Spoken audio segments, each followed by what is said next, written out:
Hello, this is Dr. Laura Murillo. We're happy to be here on KHOU 11 CBS with our partners for 15 years now. We cover a variety of topics today. We want you to visit with our superintendent of HISD schools, and he is Mike Miles. He's joining us today. We've got a list of questions that we want to ask. Our board recently visited with him and his team regarding school and school improvements, etc.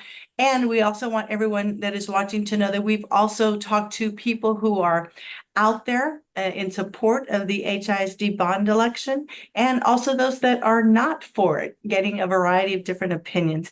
Today, we want to focus on what is happening as it relates to school improvement and the success of our students in HISD. Superintendent, thank you for your time. I'm happy to be here. So 16 months have come and gone, and you provided us with a wealth of knowledge and information when we visited you. But I want to specifically ask you a little bit more on the student achievement side. You've got results now that I'm sure you'd like to share. Yeah, so we had a good year last year.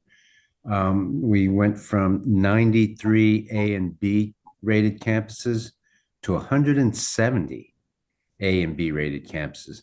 There are 274 campuses in HISD, but we also improved from 121 D and F rated campuses to 41. And so I'm most proud of the entire district did well, as you can see, not just our struggling campuses, but our campuses that are already doing fairly well, improved. I'm most proud, though, of the fact that we were able to close some of the achievement gap. Our Hispanic, emergent bilingual, and Black students closed the gap in the state by about 5 percentage points each our Black students and then our Hispanic students. And so think about doing that year after year for 3 or 4 years. We will be almost closed with the gap. The gap is pretty wide right now, about 30 percentage points in most exams. So, you know, five percentage points may not seem like a lot, but it is, because we haven't been able to do that in past years. But if we do that several years in a row, then we'll almost eliminate the gap. So let's talk about the several years in a row, because again, the critics would say, well, it's not a true assessment of what the schools are actually doing. And at the same time, there are others who are saying HISD is doing better than any other school district in Texas. We did on the last exam. There's no question on the STAR exam, we did better than any other district in Texas by a long shot, which also translated to accountability scores. But I agree with people who say, look, this is early days yet. It's just 1 year of data, right? It's one STAR test. But we have other data to show, like the NWEA MAP assessments, our DIBELS data, so our circle data for pre-K kids. So there are other assessments that we have. But a fair comment that we have a long way to go, and I'll be the first to say that. And I'm also the first to say, look, it's not just about the STAR exam. The question is, can the kids actually read better now than they could before? Can they do math at grade level? Those are the questions. And it doesn't matter what exam you use, you have to use some sort of assessment. Can you do that? So we're moving in the right direction. Our kids did great. The other thing that happened is we raised expectations, and that's not a little thing.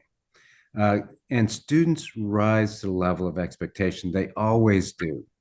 And so I saw in classroom after classroom, teachers moving the bar up academically, and the kids rising to that level of expectation. That's why we did so well. Or that's one of the reasons why we did so well, is because that bar was moved higher, and both teachers and students rose to the level of expectation. So very proud and happy. We're not done. We're still behind. I get that, but we can't go from 0 to 100 in a year. So we're gonna move every year. We're gonna get better and better. So on that note, you've mentioned the teachers, the staff, the parents. Many would say okay, we see improvement and that's great. At the same time, they may be saying there were some unintended consequences with some teachers, principals, new leadership come, new ideas, change agent, which I think is a fair assessment of who you have really defined yourself to be, a change agent. Mhm. But with that come a lot of unintended consequences. What do you say about that? Yeah, I think change is hard anyway. That's true. So it's and not only did we conduct change, but we also conducted a lot of change in this new education system because it's whole scale systemic reform. And so the critics are right if they're saying there was a lot of change, and with any change comes a lot of angst, a lot of worry. And we did change the way we assess teacher performance. For the first time, we used data to assess teacher performance and principal performance. And we tied their performance to the quality of instruction and to student achievement results, both. And so, yes, there were teachers who were worried about that, and principals who were worried about that. But we needed to raise the level of expectation, and we need to raise accountability. Now, the difference is, and I say this all the time, accountability without support breeds fear. Accountability with high support breeds a higher performance culture. And I know you know all about that. And that's where we're trying to get to. So, we have to provide a lot of support. We are providing a lot of support. Today, I was in two schools, Cullen Middle School and Thompson Elementary School this morning. And there was the executive director was there. I was there. We were providing feedback, both good and constructive, for the principals. And I was talking to the Cullen principal and saying, look, we've got to get you some more support, whether it's professional development, whether it's an additional special education teacher, et cetera. And so while we're raising the bar, we're also raising the supports. So for folks who are not familiar with the term NES, can you please describe that? NES stands for New Education System. It's the sort of change, all the changes we conducted with 85 schools last year. And it involves a different curriculum. It involves having more teacher apprentices and learning coaches. These are support personnel. It involves having a higher salary for the teachers, uh, a lot more directed instruction, and a model that helps kids both receive direct instruction and differentiated instruction. So all of these things combined to make it a new education system. So you mentioned the word holistic earlier, and that also has been one of the things that has come up in conversations, especially with the schools where they felt they were already doing well. They had great principals, great teachers, and now here's a holistic way of doing things, and there's been pushback. Yet your response to us and our board was that it was a necessary situation because you couldn't have schools doing things in their own way. It needed to be, again, brought together. Help us understand, why that makes sense long-term and not just short-term. Yeah, that's a great question. And there's a balance somewhere, right? Meaning, we don't want to degrade the performance of our highest performing schools. We have, HSPVA, Vanguard, Carnegie, DeBakey, and many other schools, project-based learning schools, Montessori schools, IB schools, and many of them are doing great. And so, yes, if people are saying we should not degrade the performance of those programs and offerings to kids, absolutely right. At the same time, there is the number one variable that helps any school, but also the entire district improve the system is instruction. Even a Montessori school needs good engagement. Even a project-based learning school has to have kids who are engaged. Even a school that wants to use novels, and that's allowed in the A and B campuses, has to at least teach those novels in a way that's engaging. And so instruction cuts across everything. So all schools still have what we call instructional visits from the principal. All principals are evaluated the same on the same principal evaluation instrument. And so instruction is the one variable that touches all schools. And that also means we assess the effectiveness of teachers and principals in all schools. And I think that is where some of the pushback came from some of the higher performing schools, is that, like, why do we need to have any instructional visits of our teachers when we're getting, an A? Well, if you've been in the profession long enough, you know that even in some of your A and B schools, not all teachers are effective. And I'm sorry to say that. Overwhelming majority of teachers are effective, but not all of them are. This is not a profession where those who can't do teach. I hate that phrase. And so we should not think that everybody can teach. Just because you become a teacher doesn't mean you can teach. So I think we have more work to do in explaining the nuance there and the difference, especially with defined autonomy. But that's where that concern comes from. Okay, so let's go back now to a topic that is on everyone's mind, and a decision will need to be made in November. I know you're limited in the conversation you can have with us. We have, again, I want to reiterate, are interviewing individuals and organizations that are either for or against the bond. From your perspective, what does this mean for the families of HISD? So, thanks for mentioning that I can't advocate for the bond, but I can answer that question. I can give information about the bond. We haven't had a bond since 2012 in the city of Houston, in HISD. And the one before that was in 2007. Your listeners should know that every 5 or 6, the average large district goes out for bond every 5 or 6 years. And so we are way past due. The way I like to, the analogy I use is like your household, right? If you own a home and you have a fence around it and you don't repair the fence, there's some, it's some slats are broken, or, part of it is falling down. Your roof needs repairing, but you push that off. Your hot water heater doesn't heat right, but you push that off. Your sprinkler system has long been broken, but you push that off. The windows are leaking from the rain, so you push that off. And then at some point you just have to invest in your house, but now you can't do it all at once now. And those repairs don't go away. That maintenance doesn't go away. So the district is the same way. We keep pushing it off and off.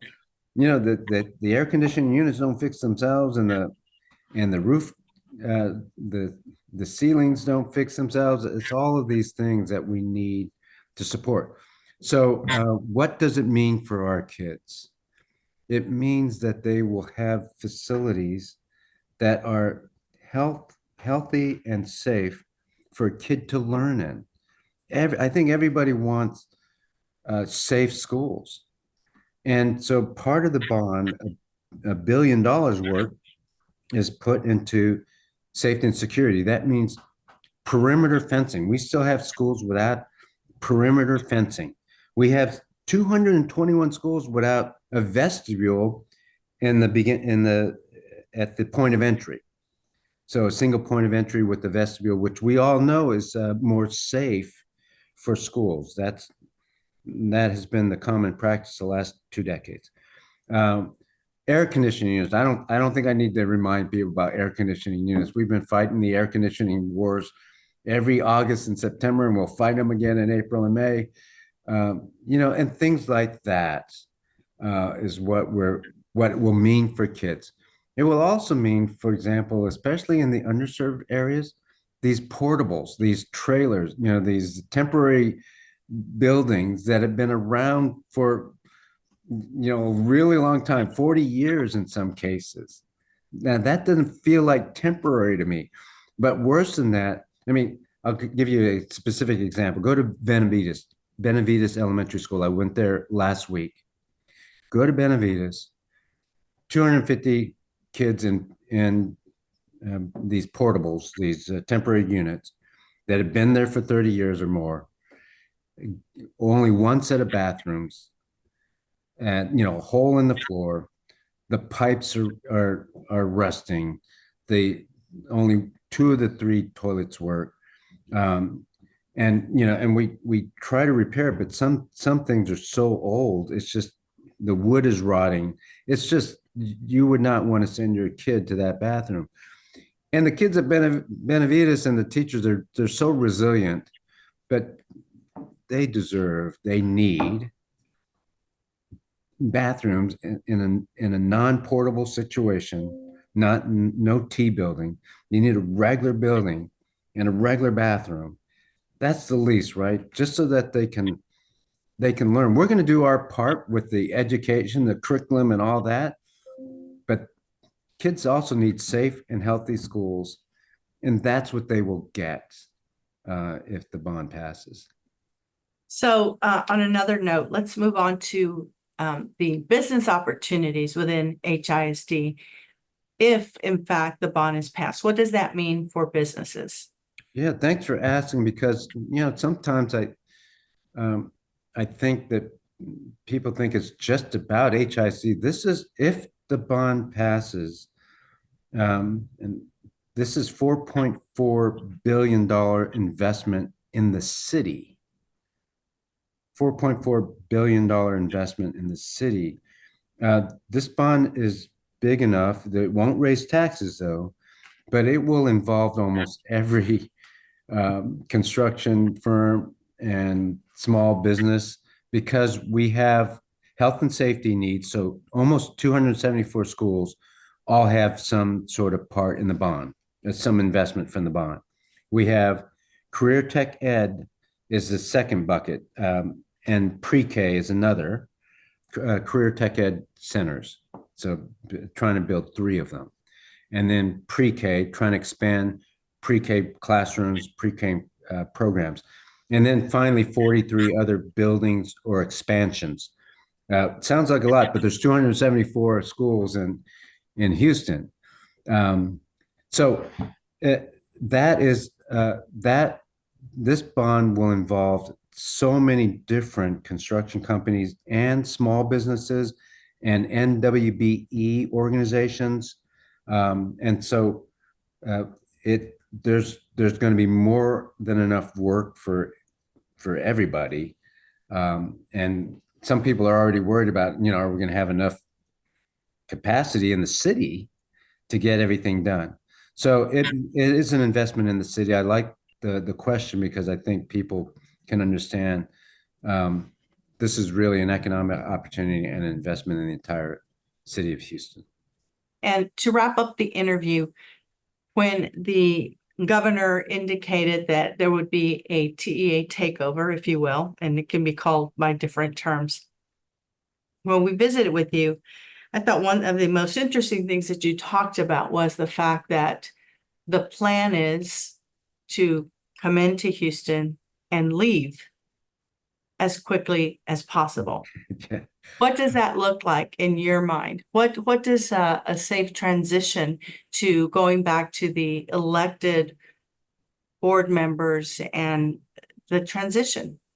Yeah. So, and mind you, I hope I said that I'm not. The answer to this question really is for Mike Morath and the governor to answer. But I have my own opinion, and you just asked me. Let me tell you what I think might happen. First of all, we have to meet the exit criteria, which is 0 schools with multiple years of D or F status. So we're working diligently to get all of our schools out of D or F status. We have 41 now, so we're going to take another chunk out of that this year. And then I think if we do a really good job this year and get the number of D and F status down even further, I think in the third year, it makes sense to start planning for the transition. And so in the third year, again, this is not up to me, this is up to Marath and others. We start looking at who can come on the board and transition to a elected board, but not all at once. So my thought is there's probably going to be like a third, maybe 3 out of the 9 will be elected board members. And then that's in the fourth year, the 26, 27 school year, 27, 28, another 3. You follow me? So that would be a smooth transition. Now, it's all predicated upon us doing a good job, meaning helping our kids close the achievement gap and raise their proficiency. And that's what we're trying to do. So we have no intention of dragging this out. I think I told you, I'm working as hard as anybody to leave Houston as fast as other people want me to leave, even though I like Houston and I'm now part of this community. But I get the job. The job is to turn it over to an elected board. That's the job. Well, we appreciate your time visiting with us. I want to remind our viewers that, in fact, we do have other guests that we are interviewing that also share the pro bond versus the no bond. And visit us on our chamber website. Go to YouTube to get the opportunity to see those interviews as well. Superintendent, thank you so much for joining us. Thank you for inviting me. The Houston Hispanic Chamber of Commerce is the leading advocate for the Hispanic business community. In Houston, we represent over $54 billion per year in consumer spending. Our thanks to our board and staff for making sure we elevate business and advocate for a stronger economy. Hello, I'm Dr. Laura Murillo. We are here with State Representative Christina Morales. As you know, she's been a very active representative in our region. And one of the topics we're going to talk to her about is specifically the HISD bond. She clearly is in opposition, along with many others, for a variety of reasons. So we wanted you to hear from her. Welcome, Representative. Thank you so much for having me, Dr. Murillo. I am glad to be here, and thanks for the opportunity to share my thoughts about the bond. Yes. Shall I just get into it? Absolutely, please. Okay. Well, I have many friends who have children in HISD currently. Many of them are constituents, and they have major concerns about the NES program and what's going on at HISD, even in the schools that aren't NES. We have become a district of innovation. And what that means is that we've allowed many uncertified teachers to be able to teach in our schools. We have many, many parents coming to the meetings and expressing their concerns about the uncertified teachers and many, many other issues, especially regarding NES, where it's a timed lesson and many students aren't doing well in that kind of setting. We've had libraries that have been turned into team centers or detention centers, whatever. They've been called different things. So without the community's input and no accountability, we do not support the bond. We've heard other things about the Board of Managers approving the superintendent to be able to spend up to $1 million without approval from the board. So this is very concerning, especially when I was shocked to hear a parent say the other day that in her, school that wasn't suffering anything, she said it's not a new school, but it's a good school and everything's working properly. And she said that the desks and boards were replaced and they didn't need to be replaced yet. So it has me questioning some of the spending that's going on.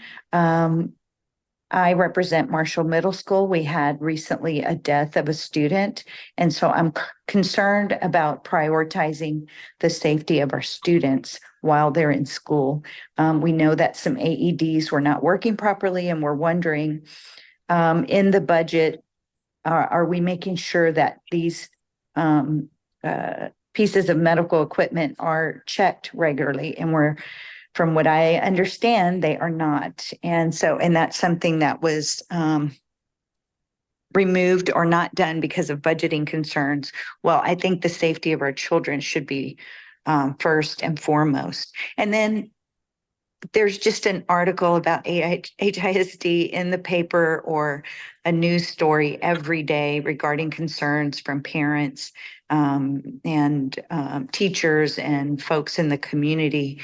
And, recently I saw where there's issues with teacher pay and underpaying teachers or overpaying teachers. It's very confusing.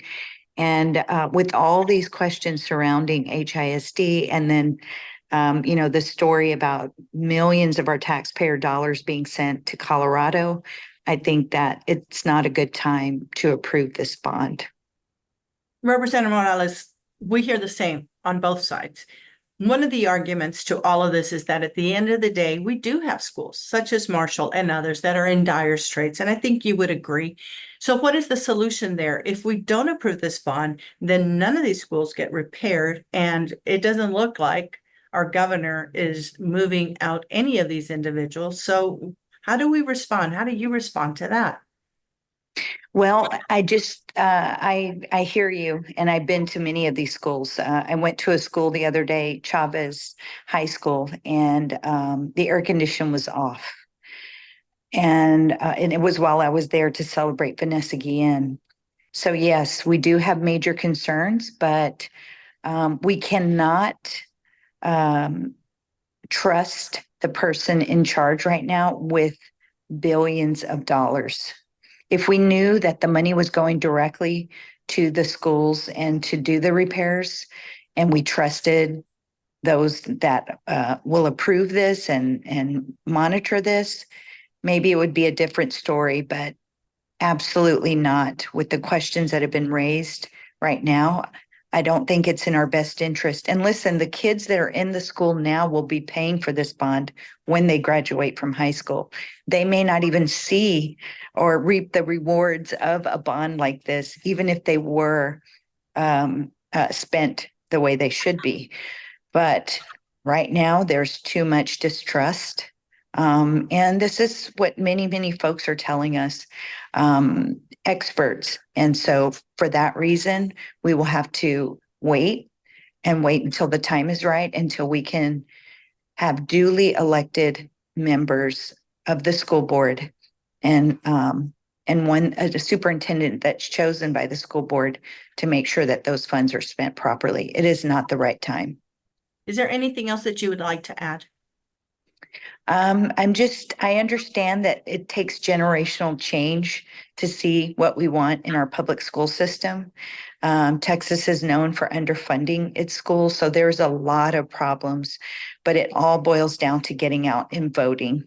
We need to vote the right members into the school board office. We need to make sure that those leaders we elect, even at the statewide level, prioritize public school education.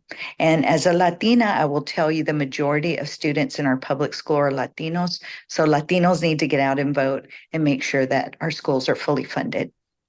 Absolutely. We know that early voting begins very soon. Your Chamber of Commerce has been on the airwaves with all 6 of our Odyssey radio stations, also on KHOU 11 and Univision Radio and Television, promoting voting at all of our events. We've had people to register you. So please, as the state representative indicated, this is a very important election. There are many things on the line, and our vote must count and it must matter. We're relying on each and every one of you. Representative, thank you very much for your time. Have a great day.